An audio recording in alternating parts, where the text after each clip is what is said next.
하셔도 됩니다. 저기 여기 좀 보고 인사해 주세요, 아나운서님. 예, 안녕하세요, 판테타입니다. 아, 예, 본인 차 맞으세요, 진짜? 부럽습니다. 제가 G80을 지금 여기에 들어가 있는 어떤 그 소프트웨어랑 그 제어 장치를 개발한 업체 홍보 영상을 만들기 위해 G80을 지금 촬영을 하고 있는데, 거기에 해당하는 지금 그 틴팅이라든지 뭐 이런 시공들을 아이나비 프리미엄 스토어에서 했어요. 저희가 지금 다 아이나비 프리미엄 스토어에서 시공을 했는데, 일단은 이 차들을 보니까 엄청 비교가 될 만한 것들, 요소들이 되게 많이 눈에 띄었어요.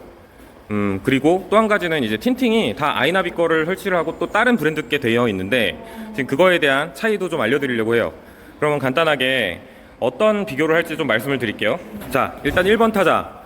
예, 이 2300 19년식 아방가르드입니다. 그리고 예, 그야말로 세단의 정석이라고 할 수 있는, 고급 세단의 정석이라고 할 수 있는 아방가르드죠.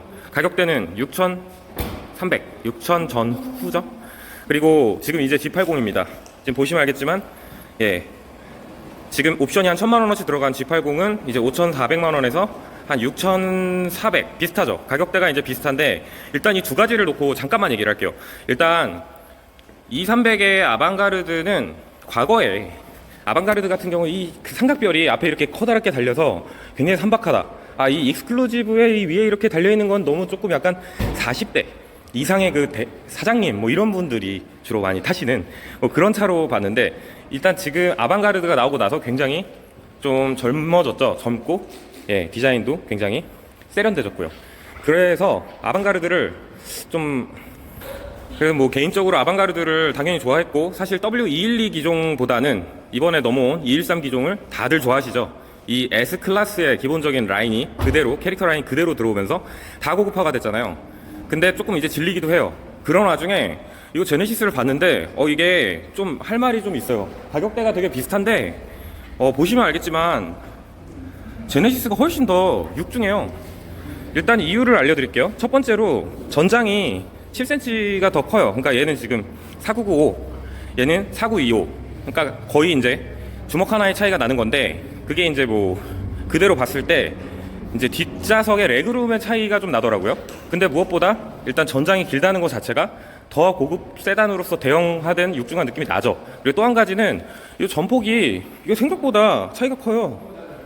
그래가지고 이걸 봤을 때 마치 이제 테슬라가 전폭이 극악으로 커가지고 좀 불편할 정도인데, 이게 2m거든요. 근데 이거 같은 경우는 190 한 2, 3cm 정도 될 거예요. 그러니까 테슬라보다는 좁은데 벤츠보다는 한 7cm가 더 넓어요.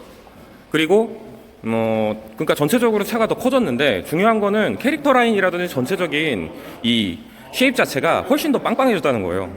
그리고 조금 놀란 거는, 지금 이거 보시면은 정석의 이 라인, 여기에서 이제 수트 입은 이제 수트 입고 딱 넥타이 매고 저기, 예, 그 여의도에서 내리면은 딱 어울릴 것 같은 그런 비주얼인데, 이거 같은 경우는 조금 더 뭔가 중역이 내릴 것 같은 느낌이 드는 그런 포스가 좀 있어요. 이유가 뭔지를 좀 봤는데, 일단은 고급스러운 부분에 있어서도 전체적인 비율 자체가 G80이 다 어떻게 보면 벤츠를 많이 의식한 것 같이 좀 고급스러운 부분을 다 조금씩 다 업그레이드를 했다고 해야 되나요?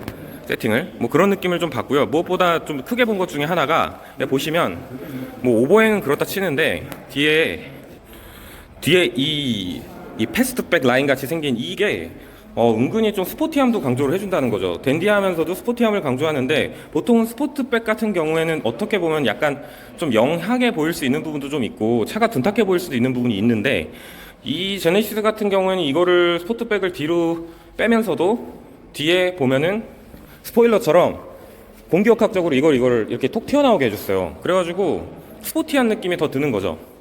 그래가지고 그런 부분에서 또, 그런데 실질적으로 제네시스가 이번에 DH 시리즈 이후에 RS3를 넘어오면서 개선이 된 게 맞나? 그 3세대를 넘어오면서 개선이 된 게 제일 큰 게 운동신경이란 말이야. 근데 운동신경 부분에서도 개선이 됐지만, 무엇보다 경량화도 됐지만, 일단은 전체적인 세팅 자체에 대한 디테일이 다 개선이 됐다라는 느낌을 받아요. 그래가지고 그런 부분에서 봤을 때 벤츠의 이 라인이 아까 정석이라고 했잖아요. 네, 정석 같죠? 정석의 지금 백 라인인데, 어떻게 보면 G80 같은 경우에 뒷 라인은 좀 많이 섹시한 라인이에요. 많이 섹시하고 힘센 남자, 약간 승모근도 좀 있고, 그리고 약간 이렇게 어깨도 좀 넓을 것 같은 그런 그 약간 덩치가 있는 남자 같은 그런 게 있어요. 제가 처음에 봤을 때 테슬라가 아무래도 차가 크다 보니까 그렇게 크게 안 봤는데 2300이랑 비교를 해보니까 확실히 차 크기나 프로포션 차이가 좀 많이 난다는 걸 볼 수가 있고, 또 한 가지 스포티한 느낌이 또 드는 포인트가 있는 게, 이게 보시면은 휀다 라인이 이렇게 D가 좀 이렇게 들리고, 일단 기본적으로 약간 통으로 움직일 것 같은 느낌이 들죠. 사실상 그게 다들 아시다시피 벤츠의 아방가르드급이 되면 익스클루지브나 1억짜리가 넘어가는 차가 아닌 이상 에어서스가 안 달려 있고 좀 통으로 그 스프링 서스가 달려 있는데, 그게 그렇게 세팅이 잘 되어 있지 않다라는 거를 좀 아실 거예요. 그래가지고 승차감이 그렇게까지 좋지도 않은데, 일단 그런 부분에서 벤츠의 고급스러운 라인 중에 좀 엔트리라고 볼 수 있죠. 디자인은 S클래스랑 비슷하지만. 근데 그런 측면에서 이런 정석적인 라인을 갖고 있는 벤츠가 제네시스 G80이랑 비교했을 때 디자인 측면에서 약해 보인다는 느낌을 받습니다, 실제로. 그리고 지금 휀다 라인 같은 경우가 얘는 좀 달리기를 하는 차처럼 빵빵해요. 뭐 마세라티나 뭐 기본적으로 오버 휀다처럼 이렇게 휀다 라인이 두껍게 꺾인 거 있잖아요. 뭐 이런 라인들이 캐릭터 라인이 쫙 들어와서 굵직하고 일직선으로 쫙 빠지는 게 굉장히 그래도 디자인으로 봤을 때 벤츠보다 안 꿀리는구나, 이런 생각을 처음으로 좀 들게 했고요. 사실 이 처음에 이제 G80 휠을 봤을 때 벤츠의 이 그런 기본 시그니처 휠의 이 디자인 형상을 좀 디테일하게 좀 땄다, 이 생각을 조금 했는데, 지금 이 휠의 차이만 해도 어떻게 보면은 뭐 커팅을 어떻게 했는지 이런 자세한 가공은 모르겠지만 일단 G80께 조금 더 이뻐 보이긴 해요. 물론 인치가 더 높기도 하고요. 그리고 좀 이런 것도 보시면 알겠지만, 이게 휀다 라인이 이게 아무리 봐도 G80이 좀 압승이에요. 이게 보시면 휀다 라인이 이렇게 꺾여가지고 앞으로 나오잖아요. 얘는 그냥 통으로 들어가서 여기서 캐릭터 라인이 잡아주고 에어로다이내믹이 만들어진 다음에 휀다 라인이 똑바로 떨어져요. 그러면은 당연히 안정감이 더 느껴지고 좀 더 잘 달릴 것 같은 느낌이 드는 거죠. 근데 거기에다가 이제 이 두 줄 라인이 생겼죠. 그래가지고 더 빵빵해 보이는 효과가 있는 거죠. 그래서 외형으로 놓고 봤을 때 생각보다 제네시스 G80이 벤츠에 대비해가지고 저는 꿀리는 부분이 없다고 봐요. 그리고 전에 어제 얘기했었던 부분 중에 이 하단에 보시면은 그릴 부분 디테일도 지금 여기에서도 물론 이 DRL인지 깜빡이 라이트인지 모르겠지만 저 라이트도 되게 이쁘게 라이트가 들어오는데, 항상 까이는 이 벤츠의 하단 그릴 부분은 플라스틱으로 다 막혀 있죠. 뭐 이런 부분 차이랑 뭐 전체적인 첨단 장비 사양이라든지 이런 부분이 사실 벤츠보다 훨씬 더 사실 제네시스가 많이 지금 이제 신경을 쓰고 있다는 걸 다 알고 있죠. 그리고 실제로 자율주행도 이번에 새로 적용된 HDA2부터 시작해서 훨씬 더 잘 돼요. 자, 일단 외형에 대한 얘기는 여기까지만 하고요. 그냥 딱 보시고 판단하시면 될 것 같아요. 근데 이 얘기를 갑자기 이제 테슬라 앞에서 왜 하냐? 이게 어떻게 보면은 우리나라에서 벤츠가 사실 저기 K5보다 많이 팔린단 말이에요. 저 2300이. 물론 끝물이어서 그런 거긴 한데, 사실 어떻게 보면 우리나라에서 굉장히 대중적인 차고, 그 옆에도 대중적인 고급 라인의 차고, 둘 다 가격대는 6천에서 1억 사이고, 지금 옆에 있는 이 차는 테슬라인데 이 역시도 기본적으로 1억 2천이 넘어가고, 물론 싸게 사면 되고 아니 싸게 사봐야 뭐 오토파일럿 넣고 하면 다 1억 2천 넘어가요. 모델 3고. 근데 지금 봤을 때 지극히 아메리카, 완전 미국 차에 좀 뭐가 없는 듯한 느낌인데 정말 특장점이 몇 개가 있어가지고 그것 때문에 환장하는 차. 예. 그리고 정말 잘 만든 두 차. 이 비교를 이렇게 놓고 할 수가 있단 말이죠. 그럼 사람들이 생각을 해요. 아니 왜 그럼 제네시스 G80 이렇게 좋은데 나는 왜 테슬라를 타나? 이런 얘기를 할 수도 있는 거고, 그리고 그러면은 모델 3는 어떤가? 뭐 이런 생각을 할 수가 있는데, 일단은 외형을 살짝만 보여드리고 곧장 다른 약간 이 구매에 대한 킬링 포인트를 제가 말씀을 좀 드릴게요. 자, 일단 첫 번째로 이 외형에 대한 부분에서 지금 G80의 빵빵한 느낌, 이거를 극찬을 했죠. 제가 이거를 테슬라랑 대응을 해볼게요. 테슬라 같은 경우에 얘도 빵빵합니다. 근데 테슬라는 특징이 뭐냐면, 이 보시면 알겠지만 에어로다이내믹 때문에 아래가 이렇게 정말 납작해요. 이게 공기저항 계수가 거의 뭐 굉장히 낮다고 하죠. 근데 그런 면에서는 얘는 육중하죠. 뭐 벤츠는 뭐 그런 식으로 따질 만한 차는 아니고 전기차니까요. 일단 전체적인 라인 중에 이런 휀다 라인이라든지 이런 부분은 사실상 테슬라가 훨씬 더 스포티한 라인을 갖고 있긴 해요. 그리고 딱 봐도 컨셉 자체가 길쭉하죠. 테슬라 모델 S는 5m예요. 그리고 좌우 폭이 2m죠. 그러니까 이 차 중에 가장 큰 차예요. 그러니까 가장 대형 차임에도 불구하고 납작하기 때문에 그렇게까지 크다는 인식은 좀 못 받는데 실질적으로는 정말 큰 차죠.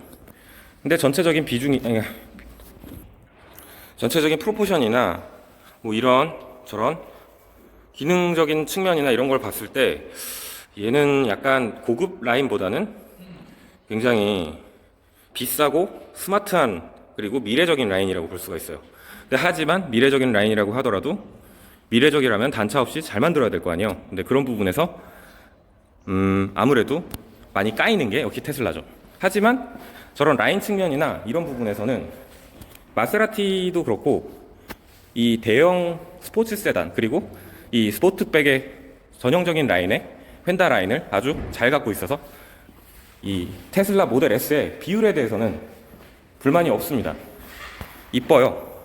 딱 보시면 우주선 같고 빵빵하고 크고 차 실내가 아주 넓고 그리고 뒤에서 봤을 때도 굉장히 넓고 빵빵한 느낌이 들어요. 이 브레이크 등도 그렇고 아래에서 봤을 때도 그렇습니다. 되게 에어로다이나믹을 잡고 전체적인 유려한 프로포션을 잡았음에도 불구하고 실내 공간부터 여러 가지를 좀 멋있게 잘 뽑은 디자인이라 사실 테슬라의 디테일한 부분 말고 전체적인 프로포션이나 라인은 저는 좋아합니다. 그리고 엄청나게 큰 9인치 휠, 21인치죠. 뭐 그런 부분이 있고요. 모델 3에 대한 부분은 어떻게 보면 이제 준중형급으로 나오고 이 프로포션을 좀 포기를 한 부분이 있죠. 프로포션보다는 실용성 위주로 지금 이렇게 나와서 전체적으로 조금 더 둥글둥글하고 매끈한 느낌으로 좀 세련미 있게 뽑았고 조금은 대중적인 컨셉으로 만들어진 차니까 뭐 사실 테슬라의 외형에 대해서 논하는 거는 그렇게까지 큰 의미는 없을 것 같아요. 하지만 차 크기에 대해서 얘기를 할 때 느낌이 늘 봤을 때 제네시스 G80과 테슬라 모델 S를 봤을 때 프로포션의 차이와 고급스러움의 차이 이 두 가지를 놓고 봤을 때 확실히 좀 성격이 다른 차라는 거. 제가 볼 때는 둘 다 그냥 이뻐 보이는데 대부분의 사람들은 테슬라가 미워 보일 거라는 거. 그냥 그런 차이가 있을 겁니다. 그리고 이제 자 그렇게 해가지고 만약 네 가지 차를 저한테 두고 뭐를 타냐라고 만약 물어봤을 때 이제 그 연료를 떠나서 이제 기능이나 그 출력 그리고 주행성 그리고 그런 거를 놓고 보면은 아무래도 오토파일럿이 되는 테슬라를 타게 돼요. 저는 제 선택은 그런 거고 이거는 전기차를 타고 테슬라를 경험해본 사람들의 대체할 수 없는 부분이 불만이 있지만 대체할 수 없는 부분이 있기 때문에 택할 수 없는 어쩔 수 없는 선택이에요. 하지만 제네시스도 그런 면에 있어서 이번에 같은 비슷한 가격대의 벤츠를 거의 압도하다시피 그 외형이나 내부 디테일이 좋은 그리고 편의사항이 좋은 럭셔리한 그런 차가 됐다라는 게 굉장히 상징적이라는 거죠. 그래서 제네시스의 EV 버전이 나왔을 때는 뭐 제가 꼭 EV에 뭐 환장하고 좋아하고 뭐 이런 건 아니지만 그래도 되게 매력이 있을 거라는 생각을 좀 많이 하는 거죠. 그렇다면은 어떤 부분에서 그렇게 이런 선택에 대한 비교 기준이 생기느냐 이런 걸 얘기를 했을 때 뭐 당연히 지금 제네시스를 탔을 때 시동을 걸 때부터 전체적인 느낌 뭐 벤츠도 그럴 거고 고급스럽죠. 고급스럽고 딱 제네시스고 벤츠예요.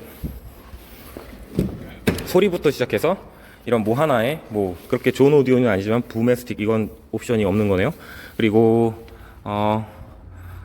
뭔가 아무 향기도 안 나도 향기가 날 것 같은 이런 실내 저 앰비언트 뭐 그야말로 벤츠의 상징 이제는 좀 지겨워지기까지 한 그런 디자인인데 일단 이것이 테슬라는 내부를 보기가 좀 그런 게 지저분해요. 보여드리고 싶은데 일단 그것과 제네시스에서 앰비언트 라이트만 많이 보강을 했으면 벤츠보다도 어떤 측면에서는 훨씬 더 좋아 보이는 부분도 많이 있어요. 일단 그런 차이가 있는 거죠. 일단 그럼에도 불구하고 이게 객관적으로 이 주행이라든지 운전을 했을 때 봤을 때 저는 무조건 테슬라를 택할 수밖에 없는 이유가, 오늘 여기를 오는데 마포구에서 여기까지 오는데 NOA라는 기능을 이용해서 고속도로 진출입로까지 다 들어가고 뭐 여러 가지를 봤을 때 한 1시간 반 동안 운행을 하면서 그냥 정말 아주 편하게 왔단 말이에요. 시트가 편하진 않지만 뭐 그래도 저는 익숙이 됐고, 그냥 정말 지금 전 세계에서 가장 똑똑한 방식으로 어떻게 보면 이동을 한 거잖아요. 그 포인트가 중요한 것 같아요. 전 세계에서 가장 스마트한 방식으로 이동할 수 있는 차고, 거기에 대한 소프트웨어, 이런 하드웨어, 그리고 전기차, 무료라는 부분, 뭐 이런 부분이, 그리고 집에서 저는 충전을 하니까 주유소도 갈 필요가 없는 그 부분은 절대 대체가 될 수가 없는 거예요. 그건 모델 3도 마찬가지인 거고, 그런 측면에서 놓고 봤을 때 테슬라가 조금 밉게 생겼다고 할 수 있어도, 좀 이런 가공하는 디테일이 떨어지더라도 이런 거부할 수 없는 매력이 있긴 있어요. 그래도 돈은 조금 어떤 측면에서는 아깝죠. 이렇게 고급스러운 차를 타고 예전처럼 그런 가솔린 차들, 이런 럭셔리 카들에 대한 이런 로망을 갖고 차를 타면 좋은데 말이죠. 자, 그러면 굉장히 헷갈리게 하는 4가지 차예요. 사람들이 비교를 하더라도 G80과 E300을 비교를 많이 할 거예요. 왜냐하면 이게 서로 간에 경쟁하는 트림이니까. 그러니까 가격대도 그렇고요, 브랜드고요. 그렇지만 E80과 벤츠와 G80 그리고 테슬라는 실질적으로 어떻게 보면 또 경쟁 모델이에요. 이유가 뭐냐면 미국의 판매량, 우리나라의 그 3, 4월 달 전기차 판매량, 전체 수입차 판매량이 테슬라가 1등을 해버렸어요. 그렇게 된다는 얘기는 결국은 테슬라 모델 3가 보통 평균 한 7천만 원 정도가 되는데, 결국 가격대가 비슷한 전기차 중에, 수입차 중에 그 가장 많이 팔린 차가 쟤란 얘기예요. 그것도 모델 S가 아닌 모델 3요. 그러면 비교 대상이 되는 거죠. 자, 그러면은 이게 컨셉은 다르고 여러 가지 정말 양립하려면 양립할 수 없을 정도의 상극인 면이 많이 있는 그런 차지만, 일단 둘은 경쟁이에요. 그리고 심지어 그 경쟁에서 압도적으로 이긴 차가 이 모델 3고요. 그리고 이 두 차량의 회사의 시가총액을 합한 것보다 테슬라의 시가총액이 더 높아요. 잠깐 동안은 1위를 했던 적도 있었죠. 자, 그러면 재밌어지는 거죠.